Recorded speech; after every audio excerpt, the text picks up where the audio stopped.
Hi everyone, welcome to tonight's webinar. For those of you who don't know me, my name is Vanessa and I'm the UK Sales and Operations Manager for Erchonia. And tonight we are joined by Dr. Rob Silverman from over in the US. And we'll be delving deep into protocols for longevity, restoring the gut health and brain performance. All of these things which most clinicians should be incorporating into their practice. So if you have any questions, please feel free to put them in the question box and we'll answer them at the end of the webinar. So I'm going to pass you on to Dr. Rob Silverman now, and I will speak to you at the end of the webinar. Thank you. Thanks so much, Vanessa. I really appreciate your time. Always a pleasure to speak to my friends across the pond. I know it's your dinner time. It's my lunchtime over here. I've been working on a lot of new protocols, so it's fair for me to announce that I'll be in the UK on June 29th and 30th. You're really going to love the system. Over the last, I think it's been 18 months since I've been able to see you in person that I've put together. So please make a note on your calendar, your diary of that. I am going to talk about protocols for longevity with an emphasis of restoring gut health and brain performance today. I will turn the camera on when I turn the lasers on, but again, to reiterate what Vanessa said, if you have any questions, feel free to ask, and we'll go from there.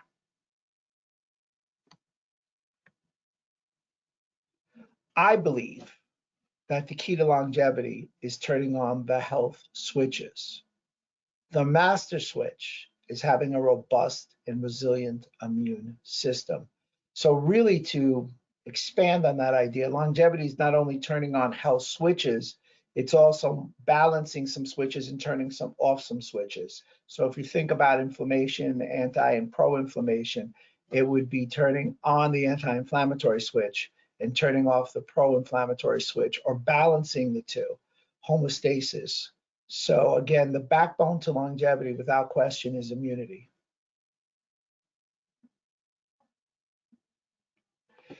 People ask me all the time, can you define longevity? What do you mean? How would you really explain it? Well, it is health span versus lifespan. And what's the difference? As we know, lifespan is how long we live. Health span is how long we live without chronic disease. Worldwide numbers indicate in the UK there's an 11-year difference between lifespan and health span. So, and it's typically the last 11 years of our life is when we're not healthy. That comes out to about 17% of our life. So obviously we need to do something about it. Our goal in talking about longevity is not just increasing lifespan, but it's also increasing and equalizing health to lifespan. And I think there's an underlying theme that we need to look at also beyond just health span. I like to think of vitality as something I like to talk about. You know, at 75 years old, can you still hike like this gentleman? Can you still walk your dog? Can you play with your grandchildren? At 50 years old, can you still play a pickup basketball game and things of that nature?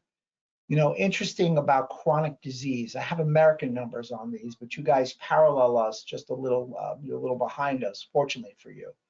Number one, 6 out of 10 Americans have one chronic disease. 4 out of 10 Americans have 2 chronic diseases. Our Medicare numbers, which parallel your healthcare numbers, Medicare, 86% of our Medicare dollars are spent on chronic disease. 98% of our Medicaid numbers are spent on chronic disease. So we as a country, you as a country, are spending too much money on chronic disease, and we're not benefiting the population with good quality health span. I believe an inlay to that would definitely be the utilization of low-level laser with other healthcare modalities. So the hallmarks of aging. Let's take a look at this. This was a 2013 article that came out. I've makeshifted it to work for us. Number one, immune reboot. Anybody's interested, you guys can go online. It was an Amazon #1 bestseller. It's a book of mine called Immune Reboot. It really explains to everybody how to keep and hold on to your immune health, but more so your immune resilience. Immune resilience is the key term in that you want your immune system to be resilient. You want your immune system to be able to be versatile, flexible, And the way to do that, since we found out that most people in our countries were not that immune robust, is to make sure that you're able to break down your own immune cells and replenish them with new immune cells. So immunity would be number one. Number two is inflammation. I'm a big proponent. My credo would be to manage and modulate inflammation. So we need a certain amount of inflammation, clearly, but when it runs too high or it lasts too long, inflammation is very detrimental to people's overall health, individual structures, and organ systems. The microbiome, I could be here, for the next 3 hours talking about the microbiome. There's 3 microbiomes of note. Number one is our gut microbiome. 80% of our immune cells are in our gut. It's where our macro and micronutrients are absorbed. That's our number one microbiome. Number two, believe it or not, is our gum microbiome. Our gum microbiome makes an indelible mark on our brain health and our heart health. Mitochondrial dysfunction, and I think this is where you could almost hang your hat on what laser can do, because laser can stimulate mitochondria. Mitochondrial dysfunction is an underlying root cause of many of our conditions today. Mitochondrial dysfunction, well, just think about your brain, your number one mitochondrial organ. If your brain isn't functioning well, you've got mitochondrial dysfunction. Taking that to the next step, new data has indicated that Alzheimer's and Parkinson's may also be a mitochondrial dysfunction inlay. Fascial injuries, very unique to chiropractic medicine, if you will. Fascia, the saran wrap of the body. It's ties the skin to the muscle. So a great example of that would be somebody eating a chicken breast, pulling away the skin, seeing the muscle of the chicken breast as you pull the skin away, and there's a white film in between that attaches that muscle of the chicken breast and the skin. That's called fascia.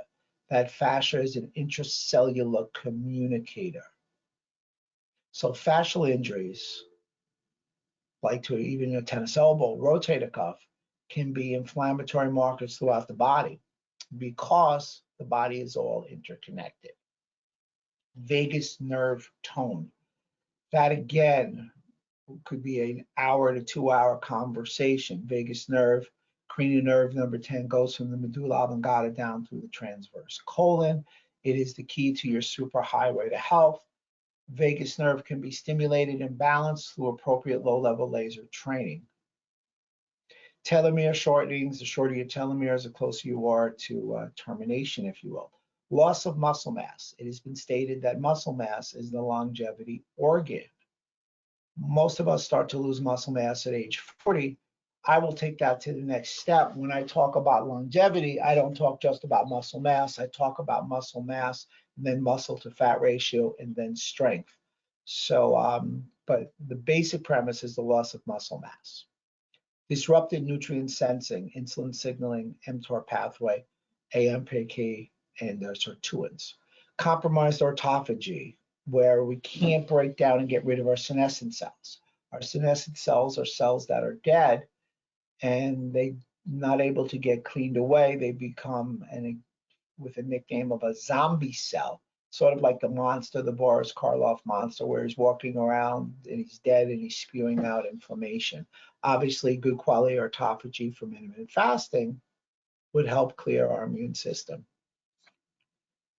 Cell Magazine did a 10-year follow-up to their Hallmarks of Aging, and they said all hallmarks are interconnected. Dysbiosis, the unleveling of good and bad bacteria. You need about 85.1% good bacteria not to have dysbiosis of the gut, is a newly added hallmark, along with chronic inflammation. Like I said, I think the biggest problem is our patients are inflamed. And disabled macroautophagy. There's actually now subsets of autophagy, and one of them is called macroautophagy.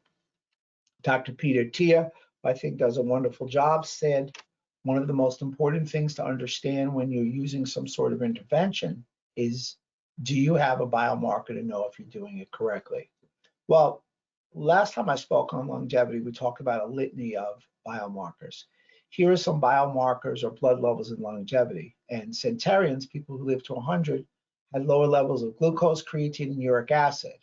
Centenarians also displayed very middle of the range markers in our standard marker value range levels. Very few centenarians had markers that ever reached a diabetic level or any kind of muscle damage level. So it's the consistency of good quality blood labs that are a great marker to see if you can live to 100 or not. Lowest out of 5 groups for levels of total cholesterol and iron had a lower chance of reaching 100 than those with higher levels. That is written correctly. Low cholesterol is not a good quality longevity marker. Once again, low cholesterol. Cholesterol is a friend, it is not a foe. It has been villainized by many of the medical societies, and it is incorrect. Higher levels of glucose, creatine, and uric acid and markers for liver function have a lower chance of us reaching to that centenarian level. For me, you can take all the tests that you want, these biological evaluatory tests. You truly only as young as your immune system. If you have a strong, robust immune system, you're going to be biologically younger than your chronological age. Immunity is the key to longevity. In that, a new study from Tufts and Boston U really answered the question, and they found out that you had a functionally resilient immune system. Speaking about immune resilience, that's the key to resisting disease and living longer. It's a groundbreaking research study introducing that concept of immune resilience. It's a term representing the ability to withstand and bounce back from infections and inflammatory stressors. So the longevity of centenarians was really reflected by the gut microbiome. Essentially, they found good, healthy species that really correlated your chronological versus biological age really in your 40s or 50s when you were 90 or 100. So again, I believe the gut is the epicenter of your health. Time magazine said the secret killer in 2004, literally 20 years ago, was inflammation. And as I said before, inflammation is the backbone of a lot of our conditions, or especially our chronic disease conditions. In the interim, in the last 20 years, high inflammation has now been related to the concept of inflammaging, inflammation that ages you from the inside out. So again, I like to manage and modulate inflammation to really quell the concept of inflammaging. So here are some of my longevity hacks. Number 1, let food be medicine, let medicine be your food. Nothing more profound was ever said when it came to the basic concept of food, because good food is a potentiator for health information. Bad food is a potentiator for inflammation. So obviously choose wisely. You want to dramatically reduce your added sugar, your starch, and your ultra-processed food intake. Exercise, as we said before, muscle mass is the longevity organ, muscle to fat is the next step up the ladder of longevity. When you exercise, you really want to incorporate resistance training. Sleep is without question a rejuvenative hack. Health detectables, I'm wearing an Oura ring, I've wore continuous glucose monitoring. I believe in detectables being a backbone for many different types of ways and checks on people so they can stay on their health path. Meditate. I'm a type A personality. You know, I always have a joke with Simon. Come join and meditate with me. We would look like two seals trying to do a special kind of dance pose. Intermittent fasting. I am a big proponent of intermittent fasting. Maybe one time we can do a seminar on intermittent fasting, but especially intermittent fasting and the differences between men and women and how to be effective to allow intermittent fasting to promote health benefits for females so they have issues with their adaptability to the time window. Obviously, low-level laser, it is the device of the 21st century. Laser's versatility has allowed me to attenuate a myriad of symptomologies and conditions. Purpose, mission, and community. I mean, I get up every morning and I'm excited about being in this great community where we're giving the most valuable assets to our patients, our friends, our family every day, which is health, because I do believe that health is wealth. Hormesis. Let's make a strong definition on hormesis. It's the body's response to slight stress. Hot and cold exposure is a great option of hormesis. Low-level laser is not hormesis. Supplements, and of course, you want to test her and keep an intact gut barrier, and you want to remove any food sensitivities. I believe the most effective clinical outcomes across all disease spectrums can result from the normalization of gut function, therefore increasing your longevity, your lifespan, your health span, and your vitality. So for me, the concept of N of 1, everybody asks me, what's the frequency? What's this? What's that? It's the phase of the injury. Is it a male? Is it female? How old is that person? What injury did it occur? What health are they? It's the N of 1, it's the data points. So you really want to individualize your approach to allow clinical outcomes to be optimized. The immune system provides 3 levels of defense against disease-causing organisms. The first one is the barrier system. It's your skin, it's your mucous membrane. It has been postulated that the first time the outside world meets the inside world is when something goes in your mouth and passes through your small intestine. Your second line of defense is your innate immune system. It's a general defense. It's white blood cells, neutrophils, macrophages. They engulf and destroy foreign invaders and damaged cells. Number 3, your acquired, your adaptive, your specific defense immunity. They're B and T cells. T cells come from your thymus. Your thymus gland is interesting in that it's the first gland to go through involution, and your T cells are critical at recognizing, foreign parasites, pathogens from entering the body.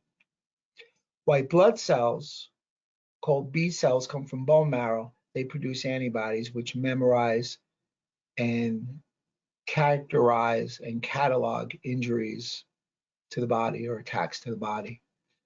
You've seen this slide before if you've seen any of my presentations. Basically, I mean, I could go through each point. But the bottom line is the gut is the epicenter of your health. If you have failing gut health or you have damage to the gut, you also have damage to the liver, which is still bidirectional to the GI tract. If you have a gut problem, you're going to have an insulin, blood sugar problems, prediabetes, and diabetes. Also, obesity has been linked to leaky gut. Leaky gut leads you down a slippery slope of autoimmunity, hence the idea of thyroid. Gut to brain, brain to gut. Gut on fire means brain on fire. Brain on fire means gut on fire. Happy gut, happy brain. They are, without question, that tie is the superhighway to health. One of the major communicators between the gut and the brain and the gut is your vagus nerve. And lastly, musculoskeletal injuries also. An increase in cytokines occur when leaky gut is present. That leads you down a path of arthritis and joint pain. The release or the excessive release of MMPs, matrix metalloproteinases, they're your body's own proteolytic enzymes with each soft tissue injury, or i.e. fibrocartilage like disc. So there's a gut to joint, there's a gut to disc axis as well. Here's food sensitivities. As you can see, these antigens get through, they pass the gut lining, and they stimulate an immune response. So food sensitivities are one of the main reasons for hidden chronic inflammation. So some triggers of increased gut permeability. Number 1, antibiotics. They are nuclear weapons, everybody. Without question, they're going to lead you down a path of increased intestinal permeability. More so than that, acid blocking drugs, PPIs, proton pump inhibitors, they should be taken for 4 to 6 weeks. They're typically taken for 4 to 6 years, and some people even take them for decades walking in my office. NSAIDs, non-steroid anti-inflammatories. NSAIDs do decrease pain, they impair healing. Nutraceuticals and laser decrease pain and promote healing. Which do you prefer, Mr. and Mrs. Patient? There's heavy metal exposure, there's environmental toxins, there's concussion. 60% of people that have a concussion have a leaky gut or small intestinal bacterial overgrowth. Cesarean birth also leads to increased gut permeability. Liver toxicity, gut dysbiosis, and of course, food sensitivities Candida, which is a yeast overgrowth. There's so that's SIFO. There's a bacterial overgrowth called SIBO, small intestinal bacterial overgrowth. All can lead to leaky gut, chronic stress, sleep deprivation, chronic inflammation, alcohol, gluten, dairy, sugar, artificial sweeteners, and one of the more egregious sets would be food additives and emulsifiers. So I do a lot of gut barrier testing. Anybody who's interested, I'm happy to help you understand these tests. Just for a brief overview, this shows two different antibodies, IgA, which is initial at the mucosal lining, IgG, which means that you have antibodies released over a duration of time. And you have something called C3d, which comes from the innate immune system, which is stimulated from antibodies. So if you produce too many antibodies, you're still susceptible to produce inflammation. And the most stable inflammatory molecule in the body is C3d. So in this study, this individual has candida for a period of time, small intestinal fungal overgrowth, yeast overgrowth, because it's depicting a positive in IgA and IgG. Zonulin, which is a protein enzyme that pulls apart tight junctions. It's the only reversible part of a tight junction or intestinal permeability. So it can go up and it can go down. The structure is still tight as long as only zonulin is effective. When occludin is positive, which it is not in this instance, that means there's structural damage. LPS, again, one of those topics that we could spend a lot of time on. There'll be some upcoming laser case studies done with LPS. LPS lipopolysaccharide leads you down a path of increased injury to structures, organs. As a matter of fact, the expression of LPS has indicated that there's a 3 times incidence of heart disease. So candida inflammation and an imbalance of fungi in the gut could contribute to excessive inflammation in people with severe COVID-19. Zonulin, it's a protein synthesized in intestinal and liver cells, key biomarker for intestinal permeability. It is, again, the only reversible regulator of intestinal permeability. Elevated levels of zonulin are associated with a lot of different things: celiac, autoimmune, inflammatory bowel, blood dysregulation, rheumatoid arthritis, and even obesity.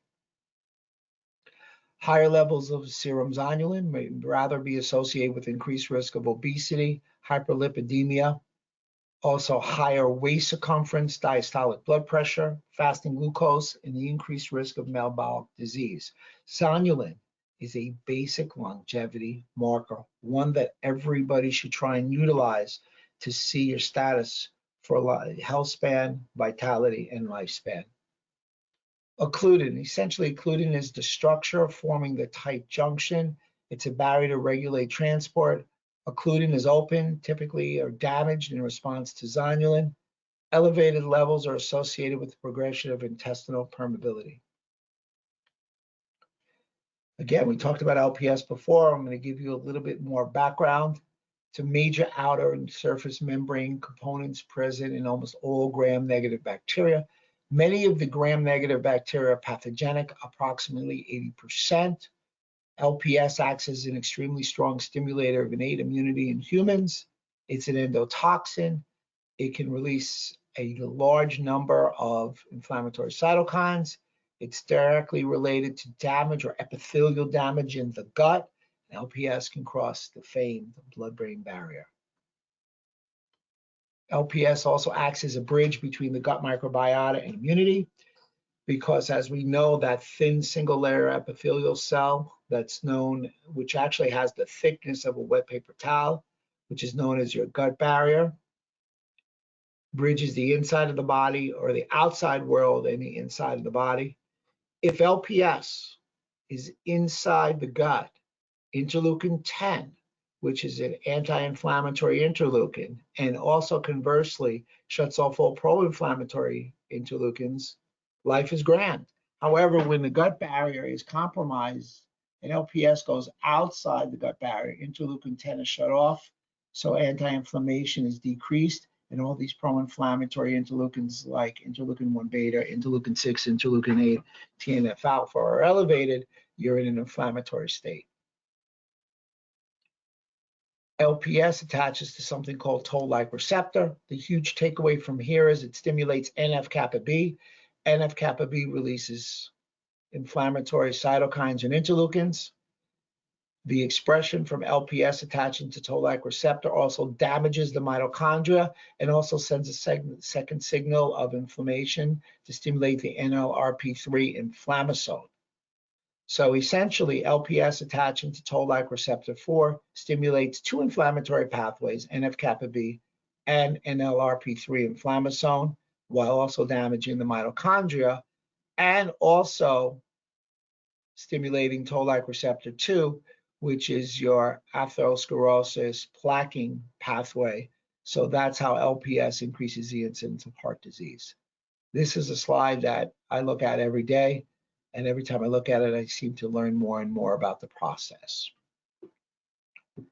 Systemic LPS is linked to multiple disorders like heart, joint, thyroid, metabolic disorders, lung, brain, liver, and immune modulation. So it's sort of demo time. I'm going to give you the information and then get to demo. I wanted to leave some time for conversation with everybody. Whoops. So photobiomimics, I wrote an article on it. Vanessa, your maitre d', if you will, your host, has got a copy. Simon, Kate, and the whole team has a copy.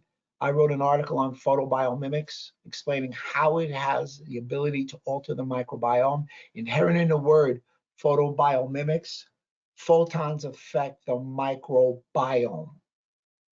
So much so that laser light affects the microbiome indirectly through the daily circadian rhythm. So let's take a second and really talk about that.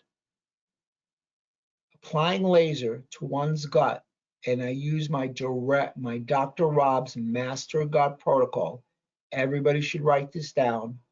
4-4-9-26 can positively affect the gut and sync the individual with their circadian rhythm. If you're in tune with your circadian rhythm, you're in homeostasis with your environment. You know, Simon always knows that when I come out there, I have to come a day early because my circadian rhythm, you guys are 5 or 6 hours ahead of where I am in the Eastern Standard Time Zone from New York. And going forward in time is really hard on your microbiome and your circadian rhythm. Going back in time, when I go home, it's fabulous. The circadian clock regulates levels of metabolites, including those from the microbiome, which in turn can affect the metabolome. Disrupted circadian rhythm on the microbiome shows that bacteria is responsible for decreased gut integrity, and increased LPS can occur. So lasering is preventing leaky gut, in my opinion, and also preventing the expression of LPS. There was a favorable improvement in the gut bacteria once lasered 400-fold. Incidentally, the violet light, which you can find readily in a handheld called the EVRL Erchonia Violet Red Laser, is a great choice, and the FX405.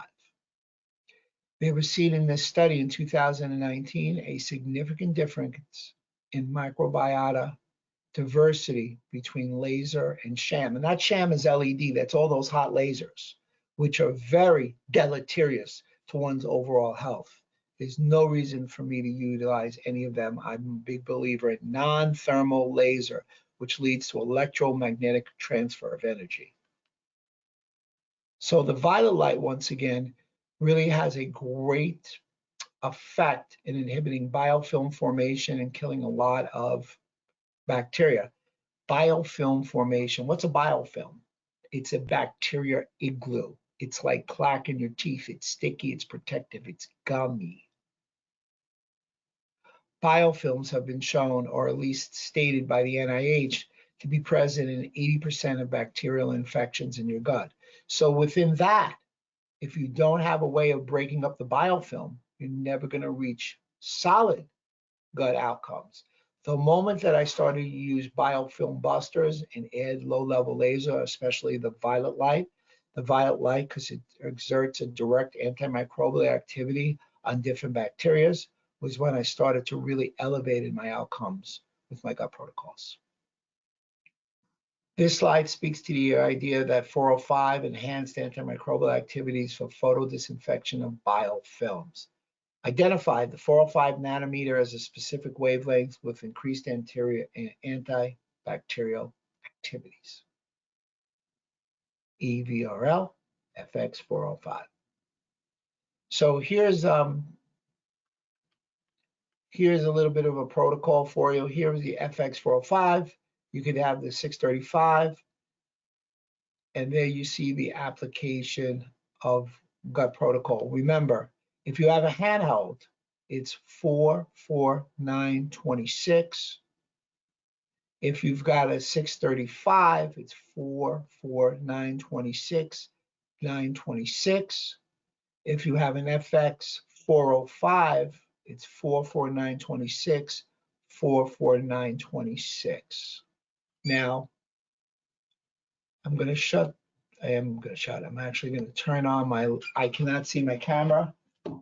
So I want to show you, let me turn this around.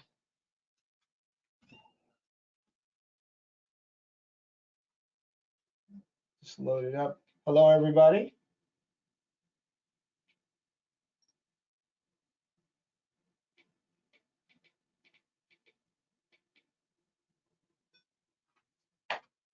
Here's a little trick. You can put this in your 635, and there you go. So I put the 635 in here deliberately. So you're not going to be able to see the violet on me. Yeah, there it is, because I'm wearing a poor color for it. But the violet and the red are illuminating.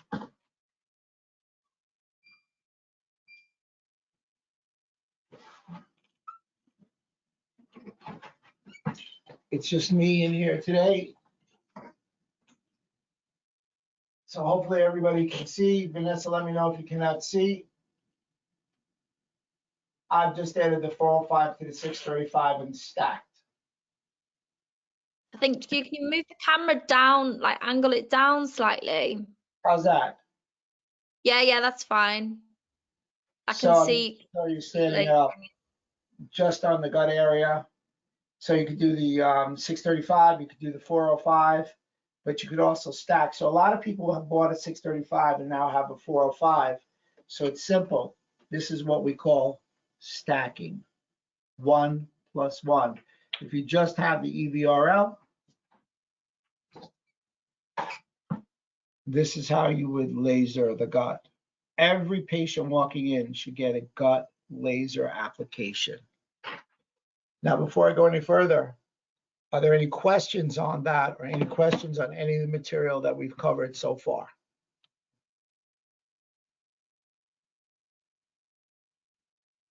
If anyone has any questions, please put them in the question box.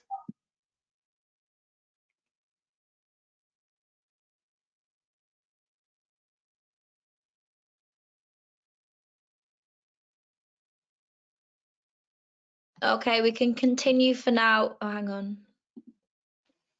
How long would you recommend to laser the gut for? Minimum of 5 minutes. I will give you this. I think that people are lasering for too long a period of time. I think that a lot of the studies that were done, we weren't sure, so we made sure, like for instance, the EVRL study was 13 minutes, but it was 13 points, 1 minute a point. If we weren't doing those points and we were just doing a general area, it would probably be a little less time. The lower back studies on the FX were 20 minutes. We now know we don't really need more than 10 minutes, which should make you feel good because you have just a faster patient outcome. And stick to the protocols as far as the frequencies that I give you. These are tried and true. And again, my suggestion is don't get locked into frequency. Adhere to the concept of the wavelength. Remember, there are 2 wavelengths that we're utilizing to date, 405, which has different properties, It's typically more immune-based. It's more sympathetic-based. It's very skin-based. And the red, which is more wound healing. You combine the two, you're not taking away any properties, you're adding them together. So that's why in a handheld to date, I would recommend the EVRL, and in the FX 635 or the 405. So if there's, again, any questions, please put them in. I allotted time in my presentation for questions. How soon after laser in the gut do you see an improvement? Well, always the caveat, everybody's going to be different. Some people immediately, some people take 10, 12 visits. I usually see an average in about 4 visits, but I have seen instances where it's just 1 visit. It depends. Do you have, does that patient have ulcerative colitis, Crohn's disease where there's damage to the structure, or are we talking about somebody that may have a little dysbiosis? I laser every patient's gut that comes in my office, nutrition, chiropractic, or not. Okay, great. I think we can continue. Well, how about the gut to brain reconnection? So you guys will be learning about the GVL in the future. So for right now, you can use the EVRL. All diodes on the FX in this picture are pointed at my head. It's 1, 5, 10, 20, 40, 60. So there's a few master gut protocols out there. These are the 6 frequencies that you can pick from: 1, 5, 10, 20, 40, 60. The ones that are more popular are 1 and 40. 40 is quite popular because it's the exact hertz to help stop amyloid and tau tangle plaquing, and 1 is very popular because it's a real good choice for delta waves to help people get sleep and any kind of acute injuries. 1, 5, 10, 20, 40, 60 for master gut of the FX 405. Any vagus nerve, I call it the perfect 10. It's 10, 10, 10. And you don't see it here, but I've got 2 FXs. I have 1 on my brain, 1 on my gut, and 1 I'm lasering the vagus nerve. So if you don't have 3 lasers and you only have 2, you can simply laser the gut and the brain at the same time. If you've got 1 big laser and 1 handheld laser, you can laser the brain and or laser the gut and laser the vagus nerve. If you have 1 handheld laser, you have to do them all individually. Just a quick one, Rob. If somebody has the green laser, so let's say the emerald, can they use that in addition to the EVRL if they don't have the GVL yet? I would do that and stack it. So I don't have an emerald here. So So everybody saw that I just put it in and it stayed there. Again, if you have an emerald and this doesn't fit like that, all you need to do is wrap it around and you can stack the laser, the EVRL with the GVL, with the emerald. So to answer your question, yes. Yep, because it's still the green laser. Right. We good? Yep. Quickly, would you suggest a binder when lasering the guy on the previous slide? Say that again. I'm sorry. Would you suggest a binder when lasering? Yeah, I use a lot. You're talking like a Z binder, or you're talking at a biofilm buster binder. Yes, of course. Laser therapy is outstanding on its own. It's a standalone. It's a standalone therapy / device, but it works very synergistically with medical and chiropractic tools. So absolutely, anything to get the patient better. But remember, you're adding a binder and the laser, you should be able to open up that biofilm. Okay, great. Thanks.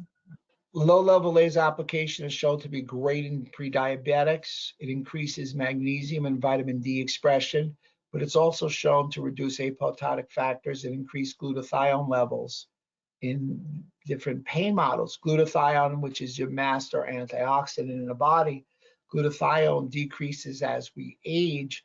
The decrease in glutathione increases the incidence of leaky gut. So obviously another reason to add low-level laser therapy application to one's gut protocol.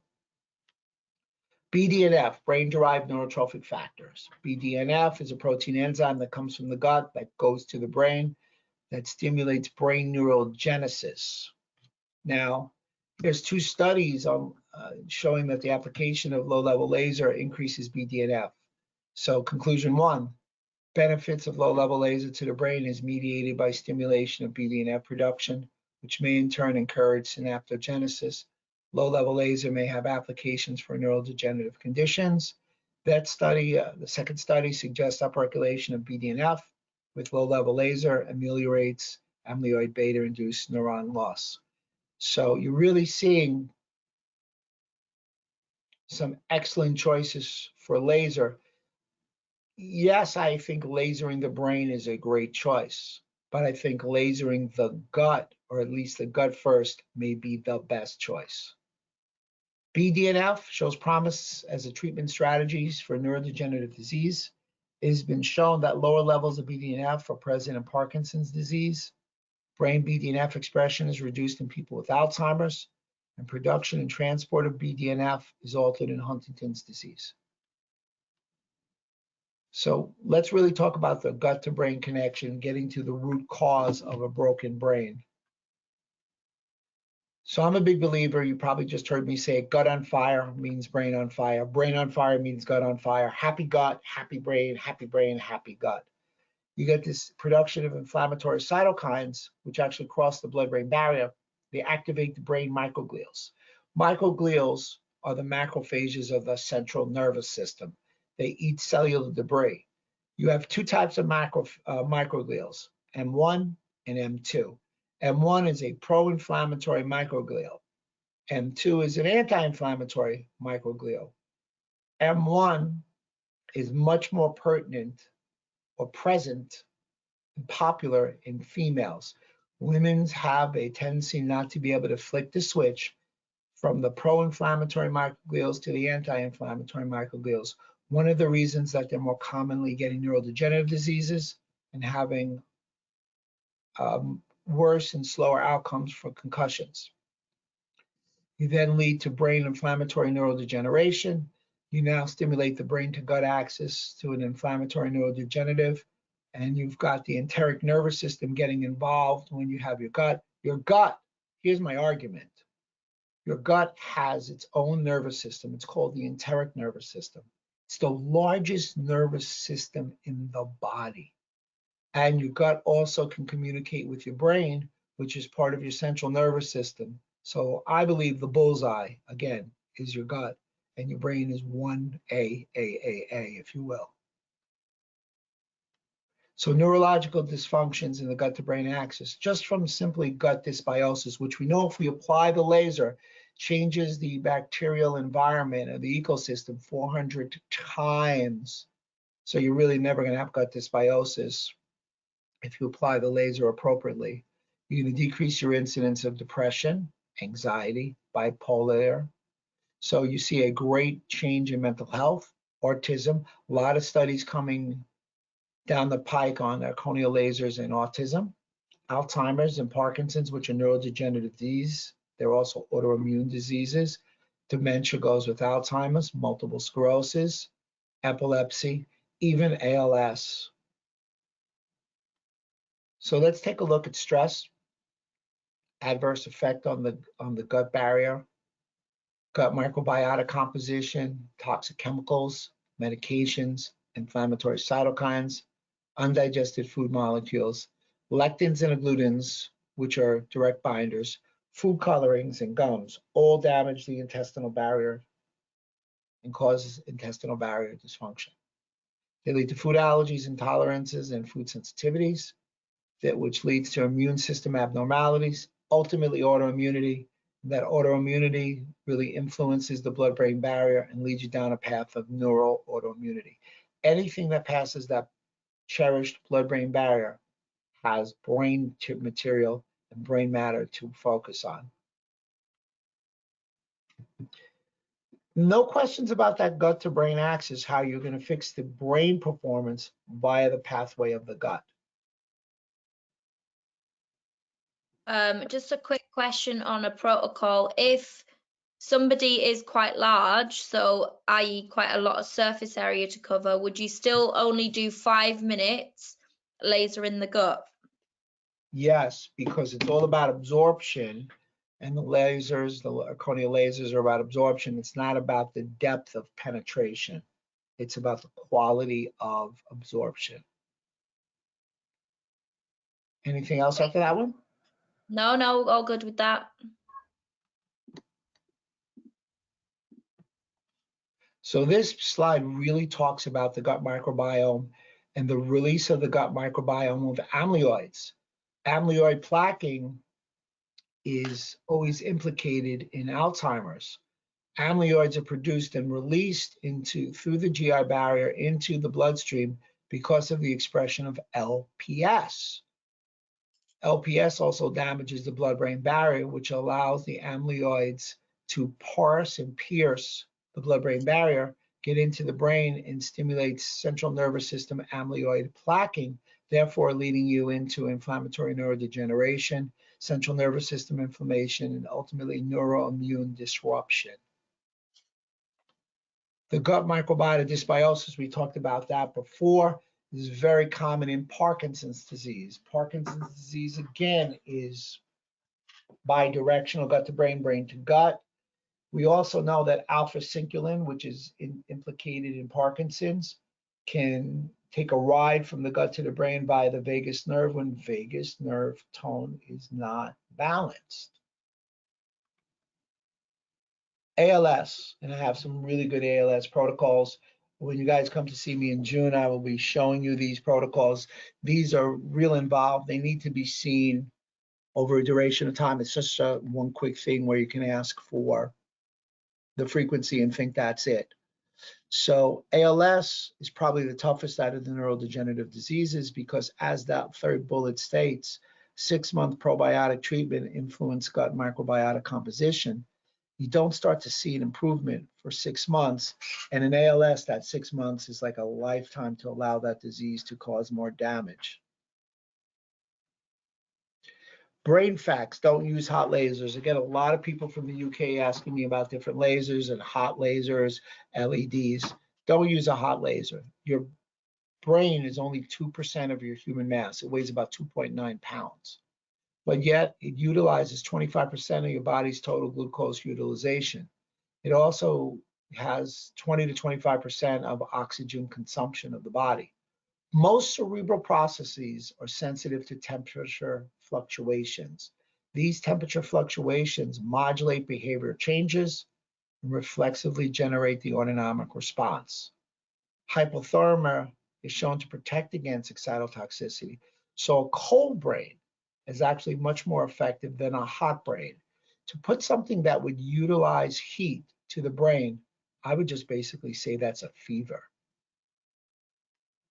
So here are some overall effects of low-level laser and playing different roles in neurodegeneration. It's shown to decrease inflammation by knocking down TNF alpha, interleukin 6, interleukin 8, interleukin 1 beta.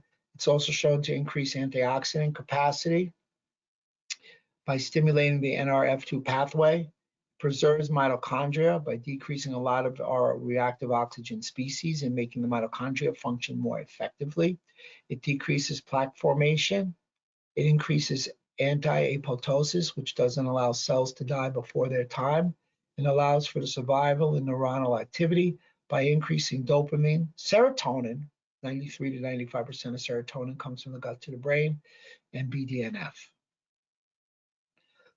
Here's some of the molecular mechanisms of utilizing low-level laser therapy. You just simply laser your brain like so. I'm giving myself a haircut.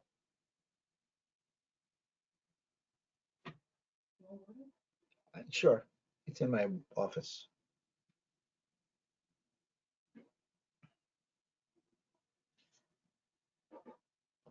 I'm doing the comb over, Vanessa. You know, the infamous male comb over. I love it. I was doing you do the John Travolta, you know, like Saturday Night Fever. That's an old one. Yes, I saw that in the movies. I'm not old. Quick question, Rob, while you're doing that. If you have multiple lasers, do you need less time? Like, I don't know, if you were using an FX and an EVRL at the same time, do you need to do it for less time? You can do it for less time because it adds to the electromagnetic transfer of energy. But again, I don't laser for long period of times anyway. So for instance, my brain protocol with an FX is 10 minutes, 5 minutes temporal, 5 minutes mohawk. Cool. So adding the laser expression to transcranially to your brain increases synaptogenesis, BDNF, and neurotrophins, neural progenitor cells, decreases neuronal excitotoxicity, decreases brain edema, brain inflammation, brain death, and increases new blood vessels. So blood vessels and nerves can fire together, therefore they rewire together after laser application, and blood vessels can grow. You can get improved blood flow. There was a study done with an Erchonia laser that showed with a functional MRI an increase in blood flow. Concussions, increased blood flow, a great choice for a better outcome. And here's your ALS. So I wanted to quickly give it to you. This is an advanced protocol. These are the type of things you're going to see if you come see me in June. That's June 29th and June 30th. ALS, everybody, as we all remember, affects both upper and lower motor neuron regions. You'll get a benefit from all three wavelengths supplied. If you only have two wavelengths, continue to utilize. So a great way would be to utilize the FX635 and the soon-to-be released GVL. There is your frequencies, 1, 5, 10, 20 if you have a handheld, at 40 and 60 if you're using an FX635. Laser the brainstem and the primary cortex. After that, laser full spine to the brainstem, 9, 16, 33, 36. Any affected areas with ALS, 9, 16, 42, 53. Use my master gut, 449, 26. Use my master vagus nerve, 10, 10, 10, 10. So before you ask any questions, 2 minutes per area. So 2 minutes brainstem, 2 minutes primary cortex, 2 minutes full spine and brainstem, that's 6. Affected muscles, how many affected muscles? 2 minutes, let's say 3 affected muscles. 12 minutes. Gut, another 2 minutes. 14, vagus nerve, 2 minutes. This is ALS, ladies and gentlemen. This is Lou Gehrig's disease. This is the real kahuna, if you will. So that's one that I wanted to share with you. But when I come, I will go into detail. I'll show you the ins and outs because there's nothing better than hands-on when it comes to laser therapy. And here you have an idea of what I do with neurodegenerative conditions. You see on the left there's Steffi there, she's being affected with a laser application in the temporal region. Kate on the right side is a frontal mohawk. I say 5 minutes for questions. Please follow me on Facebook, Instagram. We post every day. We have a lot of laser posts. There's another one that you can see me at, which is my podcast. I just filmed 2 podcasts today. It's called Proven Health Alternatives. I'll leave that up for a quick moment. Also, I have a laser group. It's Dr. Rob's Master Laser Group. Come join that. A lot of people ask questions. And there are other experts that give their opinion on different conditions.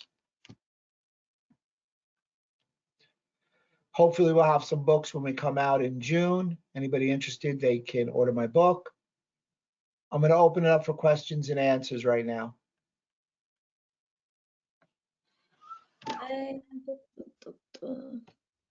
So just everybody who either joined late or would like a copy of this webinar, you will receive it via email tomorrow. So because you've all signed up, you'll receive a copy via email. And don't forget that the majority of our webinars are always uploaded to YouTube. So you've got full access to them on the Erchonia EMEA YouTube channel. Outstanding. If anyone has quick question, Rob, can laser help TAU protein buildup? Yeah, tau tangle protein buildup. As a matter of fact, it's shown to decrease tau tangle protein buildup. Great. Okay, if anyone has any more questions, please put them in the chat. If not, any further questions, please feel free to email them. Hang on, let me see. Quick question, is it too much to do brain and gut with the EVRL 5 minutes on each every day? No, you can't over laser somebody. That's fine. Yeah, me and Rob had a big in-depth conversation about this once, didn't we? Okay, great. With neurodegenerative disease, would you recommend heavy metal detox as well? Yep, I do. As everybody knows, and as Vanessa well knows, I'm quite versed in nutrition, and I do combine all my functional medicine in-person patients get laser therapy, because how can I better ensure that my nutritional supplementation is going to work well than start lasering people's gut, vagus nerve, and brain? Okay, great. So thank you everybody for joining us this evening. Oh wait, one more question. Okay, the Parkinson setting on the EVRL is only for 1 minute. Do you advise using on multiple areas? I would use it in the different lobes of the brain for a minute each. And I don't know where you got the 1 minute, but that's fine. I don't know why it's 1 minute. It's okay. Because it should just be acute, chronic, subacute on there. Okay. Okay, so thank you everyone for joining. If you have any further questions, please email us them at inquiries@erchoniaemea.com. We'll get back to you. And don't forget that Dr. Rob's got a fantastic Facebook group, so any questions on there, please put them in there. It's a real interactive group, and there's a lot of new information that you can pick up from there as well. Great, thank you so much. My pleasure. Thanks, everybody. Enjoy the rest of your evening. Thanks. Bye. Bye-bye now. Bye-bye.